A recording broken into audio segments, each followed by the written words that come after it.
नमस्कार दोस्तों, मैं विशाल शपथ फॉर सिविल सर्विसेज से स्वागत करता हूं आप सभी का।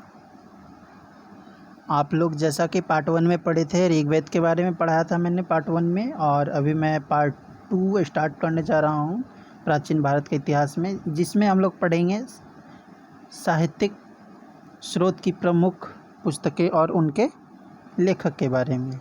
और इन लेखकों में भी दोस्तों मैं उन लेखकों और पुस्तक के बारे में सिर्फ बताऊंगा जो कि हर एग्ज़ाम में पूछा जाता है, जैसे बीपीएससी हो गया, एसएससी, लगभग जीडी वगैरह में पूछा जाता है। तो सबसे पहला क्वेश्चन जो सबसे अत्यधिक पूछा गया है एग्ज़ामों में, अष्टाध्यायी किसने लिखा है?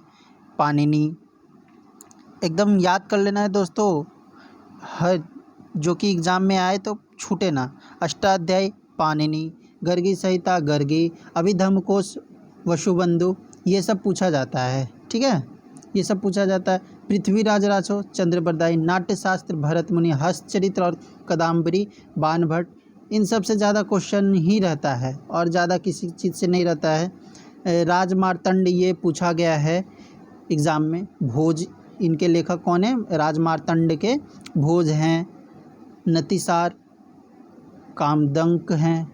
ठीक है, और जैसा कि हम लोग फिर पढ़ेंगे किसके बारे में, रघुवंशम, कालिदास, मेघदूत, कुमार संभव, कालिदास, ये सब क्वेश्चन पूछा गया है। राजतरंगिणी, कलहन, माध्यमिक कारिका सूत्र, सॉरी दोस्तों, माध्यमिक कारिका सूत्र किसने लिखा है? नागार्जुन ने लिखा है। इससे ज़्यादा नहीं पूछा जाता है, और जो भी है आप इसमें दिया गया है पीडीएफ में, आप देखकर याद कर ले। ठीक है, फिर कुछ विदुषी महिलाएं जैसे लोपामुद्रा, सिक्ता, पाला, घोषा आदि ने कुछ ऋचाओं की रचना की। ऋग्वेद में इन महिलाओं को ब्रह्मवादिनी कहा गया है। तो याद कर ले दोस्तों, जो विदुषी महिलाएं थी जैसे कि लोपामुद्रा, सिक्ता, पाला, घोषा आदि के कुछ ऋचाओं की रचना की थी। इन लोगों ने, ये जो कुछ महिलाएं थीं, रचना की थी। ऋग्वेद में इन महिलाओं को ब्रह्मवादिनी कहा गया है। ऐत्रेय ब्राह्मण में जनपद एवं राजसु यज्ञ का उल्लेख मिलता है। ऋग्वेद में यमुना का उल्लेख 3 बार एवं गंगा का उल्लेख 1 बार हुआ है। ठीक है, ऋग्वेद के 9वें मंडल में सोम को समर्पित सोमरस की चर्चा की गई है। सोमरस ऋग्वेद काल का प्रमुख पवित्र पेयजल था। ठीक है, ऋग्वेद में सोमरस का वर्णन सर्वाधिक बार हुआ। ऋग्वेद में पुरुष देवताओं की प्रधानता है। इंद्र का वर्णन सबसे अधिक 250 बार, अग्नि का 200 बार किया गया। ऋग्वेद में इंद्र को पुरंदर अर्थात किला तोड़ने वाला कहा गया। धर्मसूत्र 4 प्रमुख जातियों की स्थिति की व्यवसायों, दायित्वों, कर्तव्यों तथा विशेष अधिकार में स्पष्ट विभेद करता है। कृषि संबंधी जानकारी 4थे मंडल से प्राप्त होता है। ऋग्वेद का 4थे मंडल से प्राप्त होता है। चतुष्वर्ण समाज की कल्पना का आदि स्रोत ऋग्वेद के 10वें मंडल में वर्णित पुरुष सूक्त, जिसके अनुसार 4 वर्णों की उत्पत्ति क्रमशः ब्रह्मा के मुख से ब्राह्मण, भुजाओं से क्षत्रिय, जांघों से वैश्य और चरणों से शूद्र पैदा हुए। आर्य लोग कमर के नीचे पहनने वाले वस्त्र को निवि कहते थे। आर्य लोग जो थे, कमर के नीचे वस्त्र को जो पहनते थे उसको निवि कहते थे। कमर के ऊपर पहनने वाले वस्त्र को वास और ऊपर पहनने वाले वस्त्र को अधिवास कहते थे। सामवेद में कुल 1875 ऋचाएँ, एकदम याद कर लेना है दोस्तों, सामवेद में कुल 1875 ऋचाएँ हैं। देवता विषयक विवेचन की दृष्टि से इसके प्रमुख देवता सूर्य या सविता हैं। इसका प्रथम दृष्टा वेदव्यास की शिष्य जैमिनी को माना जाता है। सामवेद में ही सर्वप्रथम 7 स्वरों का जानकारी प्राप्त है, इसलिए इसे भारतीय संगीत का जनक कहा जाता है। भारतीय संगीत का जनक किसे कहा जाता है? सामवेद को। स से संगीत, स से सामवेद, एकदम याद कर लेना है दोस्तों। पंचविश या तांडय सामवेद के ब्राह्मण ग्रंथ हैं। यजुर्वेद में उत्तर वैदिक युग की राजतरंगिणी सामाजिक एवं धार्मिक जीवन की जानकारी मिलती है। यजुर्वेद के 2 भाग हैं, शुक्ल यजुर्वेद जो केवल पद में है, कृष्ण यजुर्वेद जो गद एवं पद दोनों में। कृष्ण यजुर्वेद का ब्राह्मण ग्रंथ तैत्तिरीय ब्राह्मण है एवं शुक्ल यजुर्वेद का ब्राह्मण ग्रंथ शतपथ ब्राह्मण है। शतपथ ब्राह्मण में कृषि एवं सिंचाई का उल्लेख मिलता है। ऋषियों द्वारा जंगलों में की जाने वाली रचनाओं को अरण्यक कहते हैं। अरण्यकों की संख्या 7 है तथा ये ज्ञान मार्ग एवं कर्म मार्ग के बीच सेतु का कार्य करते हैं। अथर्ववेद अथर्वा ऋषि द्वारा रचित इस वेद में कुल 731 मंत्र, लगभग 6000 पद हैं। अथर्ववेद में कन्याओं के जन्म का निंदा करता है। इसमें सामान्य मनुष्यों के विचारों तथा अंधविश्वासों का विवरण मिलता है। सर्वप्रथम गोत्र का शब्द इसी वेद में मिलता है। सर्वप्रथम गोत्र का उल्लेख किस वेद में मिलता है? अथर्ववेद में मिलता है। एकदम याद कर लेना है दोस्तों। चांदी एवं गन्ने का उल्लेख सर्वप्रथम इसी वेद में मिलता है। चांदी और गन्ने का भी इसी वेद में मिलता है। अथर्ववेद में सवा एवं समिति को प्रजापति की 2 पुत्रियां कहा गया है। इस वेद में रोग निवारण, तंत्र मंत्र, जादू टोना, साप, विवाह, वाशीकरण, मातृभूमि, राजक्रम, ब्रह्म ज्ञान, औषधि प्रयोग का आदि का वर्णन मिलता है। किसमें? अथर्ववेद में।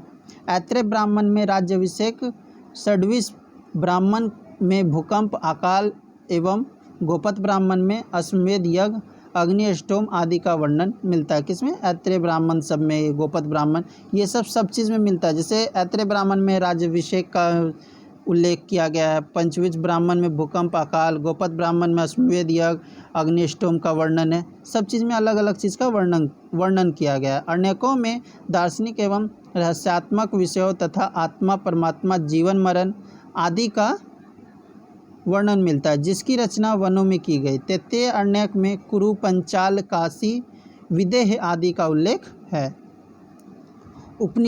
उपनिषद वेदांत में आत्मा, परमात्मा एवं संसार के संदर्भ में प्रचलित दार्शनिक विचारों के संग्रह मिलते हैं। वेदों का अंतिम भाग होने के कारण उपनिषदों को वेदांत तथा इनमें निहित दर्शन को वेदांत दर्शन कहा जाता है। कुछ साक्ष्य के आधार पर माना जाता है कि तैत्तिरीय संहिता, तैत्तिरीय उपनिषद की रचना वर्तमान में हीनयान के कैथल जिले में स्थित तीतरम के आसपास हुई थी। भारत का आदर्श वाक् सत्यमेव जयते मुंडकोपनिषद से लिया गया तथा गायत्री मंत्र जो हमारा ओम भूर्भुवस्सुः है एवं अस्तो मा सद्गम्य, ये सब ऋग्वेद से लिया गया। उपनिषदों की संख्या 108 है। वेदांगों की संख्या 6 है। शिक्षा, कल्प, व्याकरण, निरुक्त, छंद, ज्योति। स्मृति साहित्य को धर्मशास्त्र कहा जाता है। मनुस्मृति सबसे प्राचीन स्मृति ग्रंथ है, जिसके टीकाकार मेघातिथि, भरूची, कल्लुक, भट्ट एवं गोविंद राज थे। याज्ञवल्क्य स्मृति के टीकाकार विज्ञानेश्वर, विश्वरूप एवं अपरार्क है। स्मृति ग्रंथ में हिंदू धर्म के कानूनी ग्रंथ भी कहे जाते हैं। मनुस्मृति शुंग काल के मानक ग्रंथ हैं। नारद स्मृति युग के विषय में जानकारी प्रदान करता है। स्मृति ग्रंथ के अंतर्गत धर्म स्मृति एवं पुराण आते हैं। पुराणों की संख्या 18 है, जिनमें मत्स्य पुराण सबसे प्राचीन पुराण है। सातवाहन वंश की जानकारी इसी से मिलती है। किससे मिलती है? मत्स्य पुराण से। ठीक है, सातवाहन। विष्णु से मौर्य वंश एवं वायु से विष्णु पुराण से मौर्य वंश की जानकारी मिलती है एवं वायु पुराण से गुप्त वंश की जानकारी मिलती है। सर्वप्रथम मार्कंडेय पुराण से दुर्गा सप्तशती पाठ एवं अग्नि पुराण में गणेश पूजा का प्रमाण मिलता है।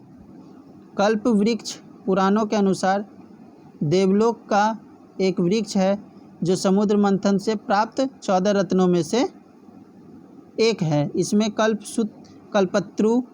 कल्पत्रु, सरतरु, देवतरु, कल्पता इत्यादि नामों से भी जाना जाता है। यह इंद्र को दे दिया गया था और इंद्र ने इसकी स्थापना सुरकाकानन में कर दी थी। हिंदुओं का विश्वास है कि कल्पसूत्र मनोवांछित फल देने वाला वृक्ष है, जिस वस्तु की भी याचना की जाए वह वही दे देता था। जैसा कि जानते हैं कामधेनु भी किससे मिला था? समुद्र मंथन से ही कामधेनु भी आया था। ठीक है। हिंदू धर्म में एक देवी है जिसका स्वरूप गाय है। इन्हें सुरभि भी कहते हैं। कामधेनु यानी काम यानी इच्छा, धेनु यानी गाय।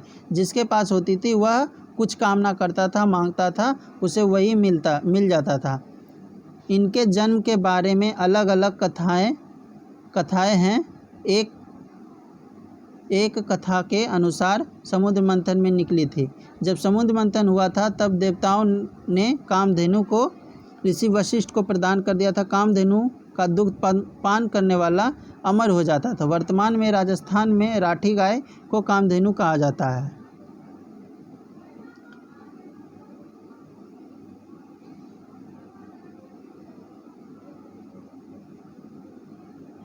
ये सब जो है ये बृहदारण्यक उपनिषद में अहम ब्रह्म उल्लिखित बृहदारण्यक उपनिषद में ही पुनर्जन्म का सिद्धांत, याज्ञवल्क्य गार्गी संवाद का वर्णन मिलता है। ये सब दोस्तों आप लोग देख लेंगे, ठीक है। अब इसके बाद फिर जैसे कि ये मिलिंदोपनो में यूनानी नरेश मिनांडर एवं भिक्षु नागसेन के मध्य वार्तालाप का विवरण है, दीपवंश का है एवं महावंश का है। ये सब चीज़ आप लोग को देख लेना है, ठीक है। जैन ग्रंथों को आगम कहा जाता है जिनकी संख्या 12 है। ये सब देख लेना है आप लोगों को, ठीक है। कल्पसूत्र में जैन धर्म का आरंभिक इतिहास है। भगवती सूत्र में महावीर के जीवन का वृत्तांत, अचरांक सूत्र में जैन भिक्षुओं की विधि निबंधों एवं आचार विचार का विवरण मिलता है। डायमेकस सिरियनरेस अंतियोकस का राजदूत था, बिंदुसार के राजदरबार में आया था। इसका विवरण मौर्य युग से है। डायनेसियस मिस्र नरेश टॉलमी फिलाडेल्फस का राजदूत था जो अशोक के राजदरबार में आया था। इसके बाद हम लोग पढ़ेंगे किसके बारे में, यूनानी लेखक के बारे में पढ़ेंगे। यूनानी लेखक के बारे में अगले चैप्टर में पढ़ेंगे दोस्त। और आज का चैप्टर यहीं पर समाप्त होता है। जय हिंद, जय भारत।